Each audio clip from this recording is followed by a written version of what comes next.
begin with, the topic I'll be focusing today for this session is that life lesson curriculum beyond syllabus.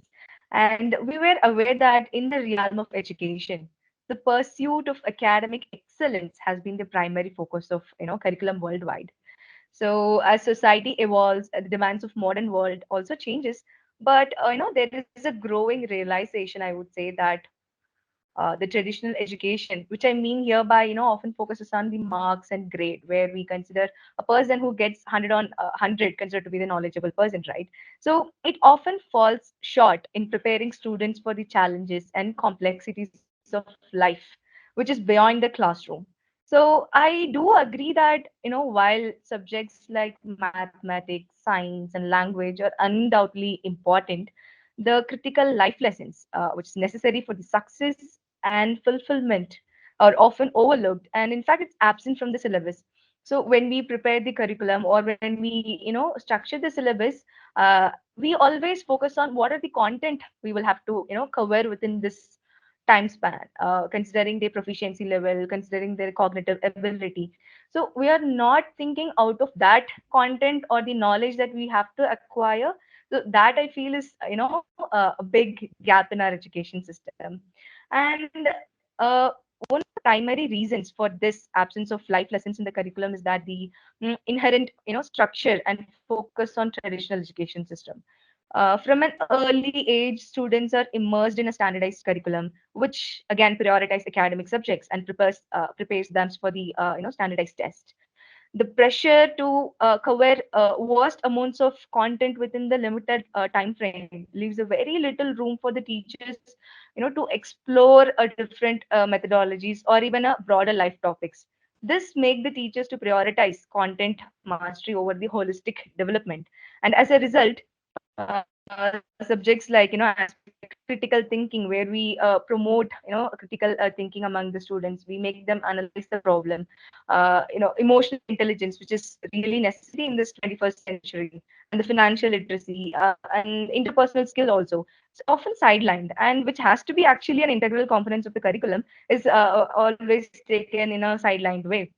Another factor is this lack of consensus. So this I observed during my research process when I was talking to some teachers. The skills that they are expecting in the tribal area is totally different from the urban students. So for example, the requirement to survive in this society is totally different from the urban society. So this lack of consensus among the teachers, policymakers, the parents, um, has a disagreement on how to define and prioritize them within the curriculum. So this lead to the inconsistency in the implementation and a reluctance to deviate from the established academic standards. And third reason I found is that rigid structure, which hinders the innovation and the experimentation in teaching methodologies. And even when the teachers are very open to incorporate these life lessons into the curriculum, they face lots of constraints, I would say, like this institutional barriers, pressure from the parents, and the limited resources, training, and the belief that the resistance to change the way they teach, and the pressure to adhere to the standardized testing requirements. These also plays a vital role in making the teachers to shift from the traditional education to the modern education. The other reason is the disconnection. There may be a disconnect between the goals of education and the realities of the modern world, which I strongly agree. So, the pace in which the society is changing or evolving is not often synced with the education policies we are adapting. So, while the primary purpose of education is to prepare the students for life, but the definition of success is often narrowly defined in terms of academic achievement and the career advancement, of course. So this narrow focus can overshadow the importance of cultivating the holistic, well-rounded individuals who are capable of thriving in all aspects of life. However, despite these challenges, there is a growing recognition of the need to integrate life lessons into the curriculum, which is recognized by NEP also, NEP 2020, which also emphasizes the importance of holistic education that focuses on the overall development of students, be it cognitive, be it societal, physical, and emotional aspects. So this holistic education can be attained. So one way to attain is through experiential learning. I believe that. So when we make the students experience or make them to do what they see in the textbook. It can be very small things, so that creates make them think critically or provides them the greater impact, greater ramifications, I would say. So this way we transcend the students from passive learners to the active participants in the learning process. So for example, for example, I when I asked the engineering graduate to change the if the switch has a fuse, and if I ask them to change, they are not aware of how to do it. So we are always being the receiver of the knowledge, but we are not actually trying out what we learned in the classroom.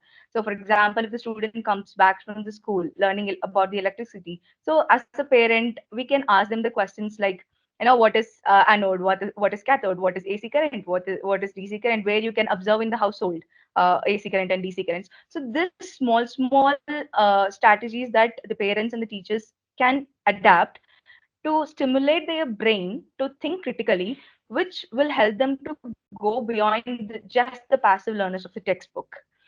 So rather than merely observing the information, student can actively construct knowledge through these first-hand experiences.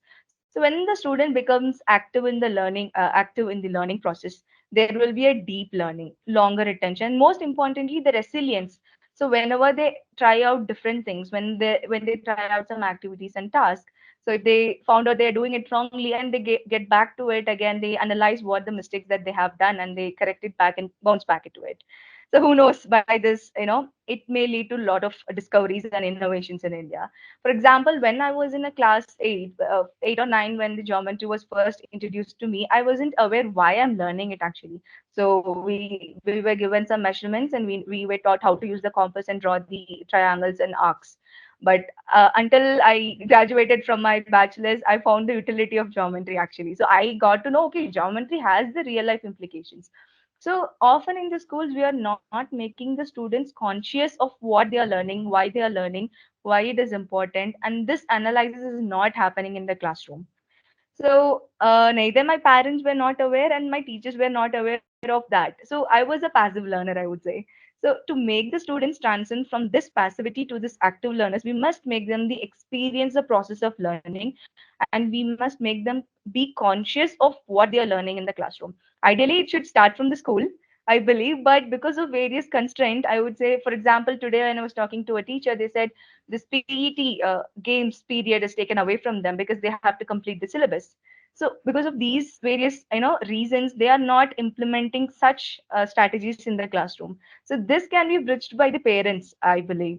So especially during the vacation, as you said, we don't have the pressure for preparing for the exams. The students doesn't have any pressure to prepare for the exam. So this way we can take them to the museum and ask them to see how the textbook is related to the museum, whether they can identify some history, what they have learned in the textbook is there in that museum, or simply observing the flora and fauna of the local culture. For example, when I was a kid, I was always sent to my village to know about the cropping pattern and the irrigation system. So I was aware in my locality what is the crop that is being cultivated, what are the suitable irrigation pattern that can be used in my local in my society. So these are the ways in which we are making the students aware of our environment, and this way we are making them to think, okay, these are the things, resources which is available, this can be explored uh, beyond the classroom. So yeah, so this way what this way I promise you that the small steps every day will have a greater impact on their life. So we make the students a discovery oriented learning, and the inquiry driven classroom can be brought in. Thank you.